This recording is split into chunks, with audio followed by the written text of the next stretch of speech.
آیات اور مستند احادیث پر مشتمل سرزمین شام کی فضیلت پر باقاعدہ تصانیف چھوڑی ہیں۔ رسول اللہ صلی اللہ علیہ وسلم کی یہ دعا بخاری شریف میں مروی ہے، اے اللہ ہمارے شام میں برکت فرما۔ ناظرین، اگر شام کی تاریخ کے متعلق بات کریں تو شام 4 ممالک پر مشتمل ہے، اور وہ سیریا، لبنان، فلسطین اور اردن ہیں۔ عالمی جنگ عظیم تک یہ چاروں ممالک ملک شام میں شامل تھے۔ انگریزوں اور اہل فرانس کی مکاری نے اسے ٹکڑوں میں تقسیم کر دیا، اور 1920 میں موجودہ شام بنام سوریا وجود میں آیا۔ انگریزی میں سوریا کو سیریا اور عربی میں عرب جمہوریہ سوریا کہا جاتا ہے۔ اسے اردو میں شام کہا جاتا ہے۔ موجودہ شام براعظم ایشیا کے انتہائی مغرب میں واقع ہے، جو 3 براعظموں کا سنگم ہے: براعظم ایشیا، براعظم یورپ اور براعظم افریقہ۔ اس کے مغرب میں بحیرہ متوسط اور لبنان، جنوب مغرب میں فلسطین اور مقبوضہ فلسطین یعنی اسرائیل، جنوب میں اردن، مشرق میں عراق اور شمال میں ترکی ہے۔ قرآن و حدیث کی روشنی میں جب ملک شام کی بات ہو تو اسے 4 ممالک سوریا، لبنان، فلسطین، اردن مراد ہوں گے۔ یہاں اسی پس منظر میں ویڈیو ہوگی۔ بلاد شام میں فلسطین کا شہر بیت المقدس اور سوریا کا شہر دمشق تاریخی اور شرعی اعتبار سے کافی اہمیت کا حامل ہے۔ مسجد اقصی کے بے شمار فضائل ہیں۔ یہ مسلمانوں کا قبلہ اول ہے اور دنیا کی دوسری مسجد ہے جو کعبہ کے بعد بنائی گئی۔ اس کے بنانے والے انبیاء کرام ہیں۔ نبی صلی اللہ علیہ وآلہ وسلم نے معراج میں اس کا سفر کیا اور زیارت کے طور پر یہاں پر سفر کرنے کا حکم بھی دیا ہے۔ یہاں پر ایک وقت کی نماز 250 نماز کے برابر ہے۔ یہاں پر اللہ تعالیٰ نے بے پناہ برکت رکھی ہے اور یہ مقدس سرزمین ہے۔ نبی صلی اللہ علیہ وسلم نے نبوت سے پہلے 2 مرتبہ ملک شام کا سفر کیا ہے۔ ایک مرتبہ اپنے چچا کے ساتھ جو بحیرہ راہب کے واقعے کے ساتھ معروف ہے، دوسری مرتبہ حضرت ختیجہ کا مال لے کر تجارت کی غرض سے۔ یہ شام ہمیشہ علم و فن اور نور نبوت سے منور رہا ہے۔ یہاں بہت سارے انبیاء کرام آئے۔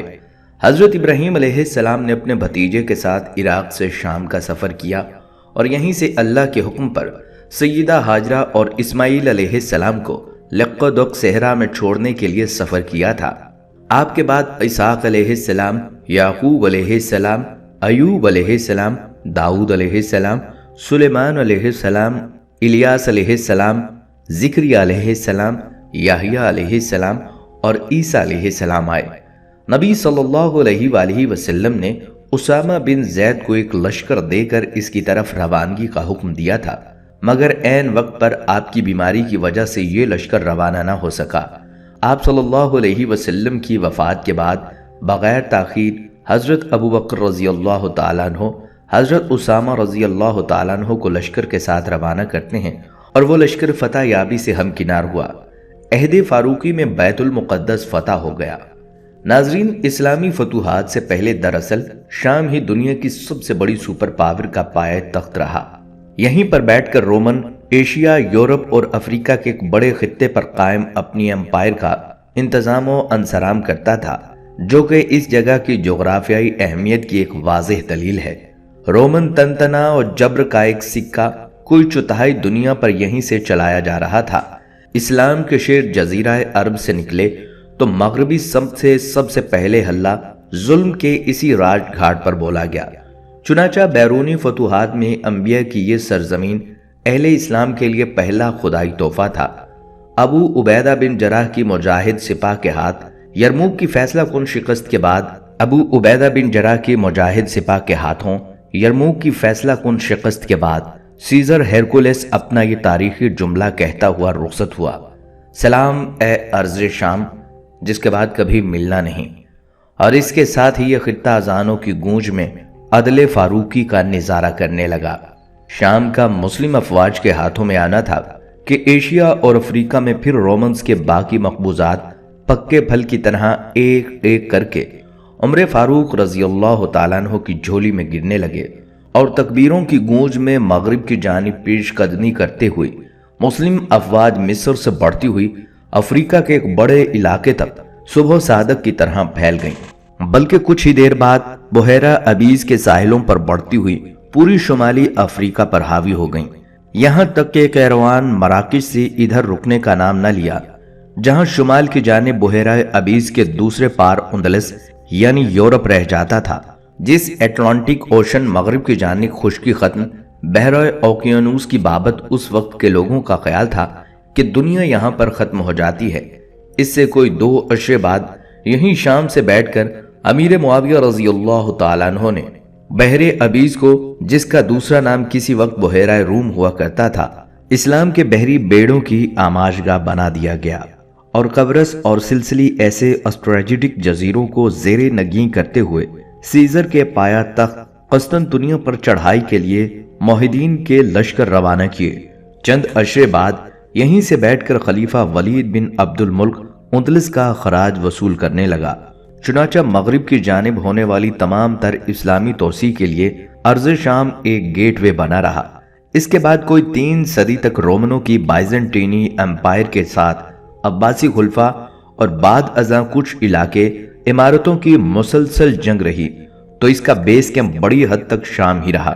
اس لحاظ سے شام مجاہدین سے کبھی خالی نہ رہا۔ اسلام کے دور عروج میں بھی شہادت کے متلاشی صدیوں تک اسی جگہ کو اپنا مستقر بناتے رہے۔ پھر جب مسلم قوت کے کمزور پڑ جانے کے بعد صلیبی یلغاریں شروع ہوئیں، تو یہی خطہ جو کبھی بندگان صلیب پر عرصہ حیات تنگ کر رہا تھا، اب ان کی دست درازی کا سب سے پہلا اور سب سے بڑا ہدف تھا۔ 5ویں صدی ہجری میں بیت المقدس اور فلسطین کا ایک بڑا حصہ مسلمانوں کے ہاتھ سے جاتا رہا، اور بقیہ شام لینے کے لیے صلیبی افواج ایڑی چوٹی کا زور لگا رہی تھی، جس کے بعد ان صلیبی قوتوں کا اگلا ہدف یہ تھا کہ عالم اسلام کے دیگر خطے بھی تاراج کر دیں۔ بلکہ ان کا ایک بدبخت رینالڈ ڈی شیطلون، جو کہ کرک کا صلیبی بادشاہ تھا اور مصر سے آنے والے حجاج کے قافلے لوٹنے کے لیے بہت آگے تک جایا کرتا تھا، علل اعلان بکتا تھا کہ وہ مدینہ پہنچ کر پیغمبر اسلام کی قبر اکھاڑنے سے کم کسی بات پر رکنے والا نہیں۔ یہی وہ خبیث النفس تھا جس کی بابت صلاح الدین نے قسم کھا کر یہ نظر مانی تھی کہ وہ اسے اپنے ہاتھ سے جہنم رسید کرے گا۔ چنانچہ ایک بار پھر پورے عیسائی دنیا کے مد مقابل پورے عالم اسلام کی جنگ یہیں پر مورچہ زن ہو کر لڑی جانے لگی۔ 6 صدی ہجری میں عماد الدین، نور الدین اور پھر صلاح الدین کے گھوڑے اسی ارض شام میں دوڑائے گئے کہ بالآخر اللہ نے بیت المقدس مسلمانوں کو واپس دیا۔ ہتین کا وہ تاریخی میدان فلسطین میں ہی واقع ہے جہاں پر صلاح الدین کی مجاہد سپاہ نے عالم صلیب کی کمر توڑ کر رکھ دی تھی، اور جس میں 7 صلیبی بادشاہ قید کر کے صلاح الدین کی سرکار میں پیش کیے گئے تھے۔ صلاح الدین کی جانب سے رینالڈ کے گستاخ رسول اور آخری درجے کا بد عہد تھا کو چھوڑ کر باقی 6 کی جان بخشی کر دی گئی تھی۔ ہتین در حقیقت 7 عشرے سے مسلسل جاری جہادی عمل کا نقطہ عروج تھا، مگر اس کے بعد بھی کوئی 200 سال تک ایوبی سلاطین اور پھر ممالک صلیبی حملوں کے مد مقابل یہیں پر مارکا آرا ہوئے اور امت کے لیے خدائی نصرت کا ذریعہ بنتے رہے۔ چنانچہ شام، خصوصاً فلسطین کے علاوہ شاید ہی کوئی خطہ ہو جس کو اتنی صدیاں اس تسلسل اور شدت کے ساتھ عرض رباط بنا رہنے کا شرف حاصل رہا ہو، اور وہ بھی امت کے ایک نہایت فیصلہ کن محاذ کے طور پر۔ یہاں تک کہ 7ویں صدی ہجری میں جب تاتاریوں کا سیلاب قریب پورے عالم اسلام کو غرقاب کر چکا تھا اور بغداد کے دارالخلافت کو تہس نہس کر چکا تھا، تو صرف شام کا کچھ خطہ اور کچھ مصر باقی رہ گیا تھا جو ابھی تک مسلمانوں کا حصہ تھا۔ تاتاریوں کی وحشی یلغار کے سامنے ممالک اب عالم اسلام کی آخری امید رہ گئے تھے۔ تب سلطان العلماء عزیز الدین بن عبد السلام کے زیر تحریک مملوک سلطان سیف الدین مظفر قطر کی قیادت میں مصر سے اسلام کا ایک لشکر اٹھتا ہے اور ہلاکو کے نائب قطبغا کے زیر قیادت شام میں پیش قدمی کرتی ہوئی تاتاری افواج سے مقابلہ کے لیے فلسطین کے تاریخی مقام عین جالوت کا انتخاب کرتا ہے۔ معرکہ عین جالوت کے نتیجہ میں پہلی بار مسلم دنیا اہل اسلام کے ہاتھوں تاتاریوں کو شکست فاش ہونے کی خبر سنتی ہے، ورنہ تاحال تاتاریوں کے لیے شکست کا لفظ سننے کی حسرت تک مسلم دلوں میں کبھی پوری نہ ہو پائی تھی۔ معرکہ عین جالوت کی بابت ہی سلطان قدس کا یہ تاریخی نعرہ مشہور ہے کہ ہائے اسلام گیا۔ اس معرکہ کی بابت جو کہ رمضان میں جمعۃ المبارک کے روز ہوا اور جس کا نتیجہ جاننے کے انتظار میں پورا عالم اسلام دم ساد کر بیٹھا تھا، مشہور ہے کہ سلطان نے نماز جمعہ کے وقت تک معرکہ شروع نہ ہونے دیا، جس سے اس کا مقصد یہ تھا کہ عالم اسلام میں شرق تا غرب مسجدیں لشکر اسلام کی نصرت کے لیے دعا گو ہو جائیں۔ تو معرکہ تب شروع ہوا۔ اس سے چند اشرے بعد قازان کی قیادت میں تاتاری سیلاب کا ایک اور زوردار ریلا شام کا رخ کرتا ہے اور شقہب کے مشہور معرکہ میں مسلم افواج کے ہاتھوں منہ کی کھا کر لوٹتا ہے۔ اس معرکہ شقہب کے دوران روح رواں شیخ الاسلام ابن تیمیہ رحمۃ اللہ علیہ ہوتے ہیں۔ یوں بلا مبالغہ یہ بات کہی جا سکتی ہے کہ شام اور خصوصاً فلسطین وہ ارض رباط ہے جہاں تاریخ اسلام کے پر آشوب ترین دور میں ایک صدی کے اندر عالم اسلام پر چڑھ آنے والی دو بدترین کافر افواج کے گھٹنے لگے، ایک یورپ کے قلب سے اٹھنے والا صلیبی طوفان اور دوسرا صحرائے گوبھی سے اٹھنے والا تاتاری ٹڈی دل۔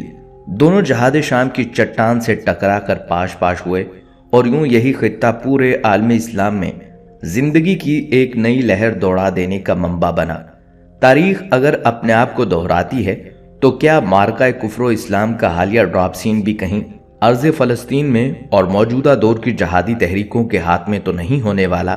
تاریخ انسانی کے دو نہایت عظیم شر، صہیونیت اور صلیبیت، جو عالم اسلام کے خلاف صدیوں کا بغض پال کر ایک خاص تیاری اور خاص ایجنڈے کے ساتھ اس بار آئے ہیں، اس عالمی مملکت کفر کے خاتمہ کے سلسلے میں کیا یہی ارض رباط پھر سے کسی خدائی تعبیر کے ظہور میں آنے کے لیے میدان بننے والی تو نہیں، بلکہ بن نہیں چکی، جس کے نتیجے میں قدسیوں کی لازوال مملکت ایک وقتی تعطل کے بعد ہر بار کی طرح ایک بار پھر اپنے تاریخی شان و شوکت کے ساتھ بحال ہو جائے اور صدیوں کے لیے اسلام کے قلعے یہاں سے پھر ناقابل تسخیر ہو جائیں۔ ناظرین، کئی احادیث سے یہ بات پایہ ثبوت کو پہنچتی ہے کہ خطہ شام طائفہ منصورہ کا مسکن بنا رہے گا۔ اس مقدس سرزمین کے متعلق نبی کریم صلی اللہ علیہ وسلم کی بہت سے ارشادات حدیث کی کتابوں میں محفوظ ہیں۔ اسی مبارک سرزمین کی طرف حضرت امام مہدی علیہ السلام حجاز مقدس سے ہجرت فرما کر قیام کریں گے اور مسلمانوں کی قیادت کریں گے۔ حضرت عیسیٰ علیہ السلام کا نزول بھی اسی علاقے یعنی دمشق کے مشرق میں سفید مینار کے اوپر ہوگا، اور یہ علاقہ قیامت سے قبل اسلام کا مضبوط قلعہ اور مرکز بنے گا، اور قیامت کی بعض بڑی نشانیوں کا ظہور بھی اسی مقدس سرزمین سے ہوگا۔ حضرت امام مہدی علیہ السلام اسی سرزمین سے مسلمانوں کی قیادت سنبھالیں گے، اور دمشق کے مشرق میں سفید مینار نماز فجر کے وقت حضرت عیسیٰ علیہ السلام کا نزول بھی یہیں پر ہوگا، اور اس کے بعد حضرت عیسیٰ علیہ السلام امت مسلمہ کی قیادت بھی سنبھالیں گے، اور دجال اور یاجوج ماجوج جیسے بڑے بڑے فتنے بھی اسی سرزمین پر دم توڑ دیں گے، اور دنیا کے چپے چپے پر اسی علاقے کی سرپرستی میں مسلمانوں کی حکومت قائم ہوگی، اور یمن سے نکلنے والی آگ لوگوں کو اسی بابرکت سرزمین کی طرف بھگا کر لے جائے گی، اور سب مومنین اسی مقدس سرزمین پر جمع کیے جائیں گے، اور پھر اس کے بعد جلد ہی قیامت قائم ہو جائے گی۔ یاد رہے، قیامت صرف کافروں پر قائم ہوگی۔ اللہ رب العزت کے حکم سے تمام مسلمانوں کی قیادت سے کچھ وقت پہلے ہی روح قبض کر لی جائے گی۔ ناظرین، خطہ شام قدیم نبوتوں اور صحیفوں کے حوالے سے بھی اور احادیث نبویہ میں بھی ایک نہایت قابل تعظیم خطہ کے طور پر مذکور ہے۔ محدثین نے رسول اللہ صلی اللہ علیہ وسلم سے شام کے لاتعداد مناقب روایت کیے ہیں، یہاں تک کہ اہل علم نے آیات و مستند احادیث پر مشتمل سرزمین شام کی فضیلت پر باقاعدہ کتابیں تصنیف فرما دی ہیں۔ چند احادیث نبوی صلی اللہ علیہ وآلہ وسلم ملاحظہ فرمائیں۔ یہ ایمان کی سرزمین ہے۔ نبی صلی اللہ علیہ وآلہ وسلم نے فرمایا، میں نے دیکھا ہے کہ میرے تکیے کے نیچے سے کتاب کا ایک بنیادی حصہ مجھ سے واپس لیا جا رہا ہے۔ میری نظروں نے تعقب کیا، ادھر سے نور پھوٹ رہا تھا، میں نے دیکھا کہ وہ شام میں رکھ دی گئی ہے۔ بعض جب فتنے رونما ہوں گے تو ایمان شام میں روشن ہوگا۔ ابن عمر رضی اللہ تعالیٰ عنہ بیان فرماتے ہیں کہ رسول اللہ صلی اللہ علیہ وسلم نے فرمایا، اے اللہ، ہمارے شام میں ہمیں برکتیں نصیب فرما اور ہمارے یمن میں ہمیں برکتیں نصیب کر۔ باروایت بخاری، حدیث نمبر 7095۔ شام کے لیے خوشحالی۔ زید بن ثابت رضی اللہ تعالیٰ عنہ بیان کرتے ہیں، رسول اللہ صلی اللہ علیہ وسلم نے فرمایا، شام کے لیے خوشحالی ہے۔ ہم نے عرض کیا، اے اللہ کے رسول صلی اللہ علیہ وسلم، یہ کس وجہ سے ہے؟ تو آپ صلی اللہ علیہ وسلم نے فرمایا، رحمان کے فرشتے اس پر اپنے پر پھیلائے ہوئے ہیں، یہ جگہ مومنین کا گھر ہے۔ ابن حوالہ بیان کرتے ہیں کہ رسول اللہ صلی اللہ علیہ وسلم نے فرمایا، ان قریب امر یعنی جہاد اس طرح ہوگا کہ تم لشکروں کے مجموعے بنو گے، ایک لشکر شام میں ہوگا، ایک یمن میں اور ایک لشکر عراق میں۔ ابن حوالہ سے عرض کیا، اے اللہ کے رسول صلی اللہ علیہ وسلم، اگر میں یہ صورت پاؤں تو آپ میرے لیے کس لشکر کا انتخاب فرمائیں گے؟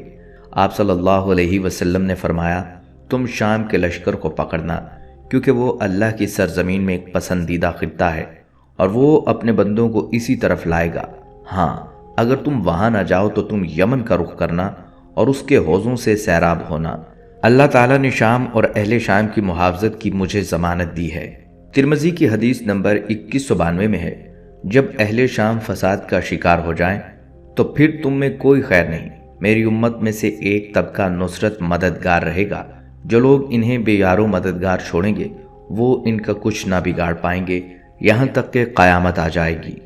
طائفہ منصورہ والوں کے بارے میں امام بخاری رحمۃ اللہ علیہ کا قول ہے کہ وہ اہل علم ہیں، اور امام نووی رحمۃ اللہ علیہ کہتے ہیں یہ گروہ مومن لوگوں کی انواع میں پھیلا ہوا ہے، ان میں سے تو کچھ بہادری کے ساتھ لڑنے والے ہیں، ان میں سے کچھ فقہا بھی ہیں، اور اسی طرح ان میں سے محدثین بھی ہیں اور عابد و زاہد لوگ بھی ہیں، اور ان میں امر بالمعروف اور نہی عن المنکر کرنے والے بھی ہیں، اور اسی طرح ان میں اور بھی انواع ہیں، اور ان کا یہ بھی قول ہے کہ یہ جائز ہے کہ یہ طائفہ اور گروہ مومنوں کی متعدد انواع میں ہوں، ان میں قتال و حرب کے ماہر اور فقیہ اور محدث اور امر بالمعروف اور نہی عن المنکر پر عمل کرنے والے اور زاہد و عابد شامل ہیں۔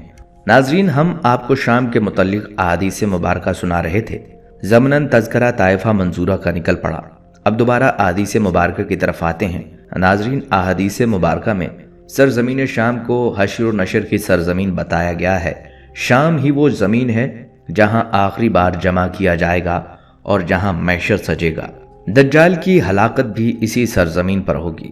سیدنا ابو ہریرہ رضی اللہ تعالیٰ عنہ سے مروی ہے، آپ صلی اللہ علیہ وسلم نے فرمایا، ایمان دائیں جانب ہے اور کفر و مشرق نجد کی جانب ہے۔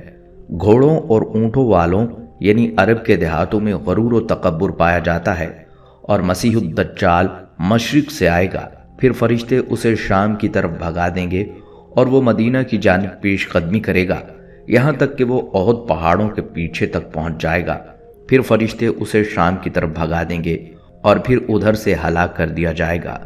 عبداللہ بن عمر رضی اللہ تعالیٰ عنہما کہتے ہیں، رسول اللہ صلی اللہ علیہ وسلم نے فرمایا، نبی صلی اللہ علیہ وسلم کا ایک اور فرمان ہے، مبارکباد ہو شام کے لیے۔ ہم نے عرض کیا، کس چیز کی اے نبی صلی اللہ علیہ وسلم؟ آپ صلی اللہ علیہ وسلم نے فرمایا، اس بات کی کہ رحمان کے فرشتے ان کے لیے اپنے بازو بچھاتے ہیں۔ حضرت ابو ہریرہ رضی اللہ تعالیٰ عنہ سے روایت ہے، جب جنگیں ہوں گی تو اللہ تعالیٰ 9 مسلموں کا ایک لشکر کھڑا کرے گا، ان کے گھوڑے عرب کے بہترین گھوڑے ہوں گے اور ان کا اسلحہ سب سے عمدہ ہوگا، اللہ تعالیٰ ان کے ذریعے سے دین کی مدد فرمائے گا۔ ایک اور جگہ پر آپ صلی اللہ علیہ وآلہ وسلم کا ارشاد ہے، جب تم دیکھو کہ خلافت ارض مقدس یعنی شام تک پہنچ گئی ہے تو زلزلے آنے لگیں گے، مصیبتیں ٹوٹیں گی اور بھی بڑی بڑی علامتیں ظاہر ہوں گی، اور قیامت اس وقت لوگوں کے اس سے زیادہ قریب ہوگی جتنا کہ میرا ہاتھ تمہارے سر پر ہے۔ دمشق کے مشرق میں سفید منارے کے پاس عیسیٰ علیہ السلام اتریں گے، پس وہ دجال کو اس باب لد کے پاس لے آئیں گے اور اس کا کام تمام کر دیں گے۔ ان کے علاوہ اور بھی شام کے فضائل و خصوصیات ہیں، مثلا یہ مومنوں کا مسکن، بہترین بندوں کی سرزمین، مال غنیمت اور رزق کی جگہ ہے جنہیں بخوف توالد چھوڑ دیا گیا۔ ناظرین، اسی طرح صحابہ و تابعین کا شام میں رہائش پذیر ہونا بھی احادیث مبارکہ سے ثابت ہے۔ ان فرامین اور دین کی سربلندی کی وجہ سے صحابہ اکرام رضی اللہ تعالیٰ عنہم کی ایک بہت بڑی تعداد شام کو مسکن بنا کر رہی ہے۔ شام اور اس کے ارد گرد کے خطوں میں جہاد کرنا صحابہ اکرام کو سب سے زیادہ مرغوب تھا۔ مدینہ و مکہ کے بعد اگر کوئی خطہ ہے جسے یہ شرف حاصل ہو کہ وہاں صحابہ اکرام کی ایک بڑی تعداد دفن ہے تو وہ بلاد شام ہے۔ یہاں جگہ جگہ انبیاء علیہ السلام مدفون ہیں، یہاں تک کہ تابعین اور تبع تابعین اور ان کے بعد کے ادوار کے اولیاء اور ائمہ اور علماء کرام، شہداء کرام، قائدین اور سلاطین اور اسلام کے لیے ہر طرح کی عظیم خدمات پیش کرنے والی عظیم شخصیات تو شمار سے باہر ہیں جو بلاد شام میں مدفون ہیں، جنہوں نے شام کو اپنا مسکن بنائے رکھا۔ یوں سمجھیے کہ شام ہمیشہ ہیروں موتیوں سے بھرا رہا۔ ناظرین، اب اگر شام کے موجودہ حالات کی بات کی جائے تو ارض مقدس بلاد شام کا ایک حصہ موجودہ شام یعنی سوریہ اس وقت آگ اور خون کی لپیٹ میں ہے۔ یہ سلسلہ لمبے عرصے سے شروع ہوا جو رکنے کا نام نہیں لے رہا۔ کئی لاکھ لوگ مر چکے ہیں، ہزاروں کی تعداد میں شہری مصر، لبنان، عراق، اردن، ترکی اور سعودی عرب میں پناہ گزین ہیں۔ ارض فلسطین اس وقت مسلمانوں کے خون سے بالکل شرابور ہے۔ بچہ بچہ بلک رہا ہے، عورتیں چیخ رہی ہیں، مرد و جوان آہو بقا لگا رہے ہیں۔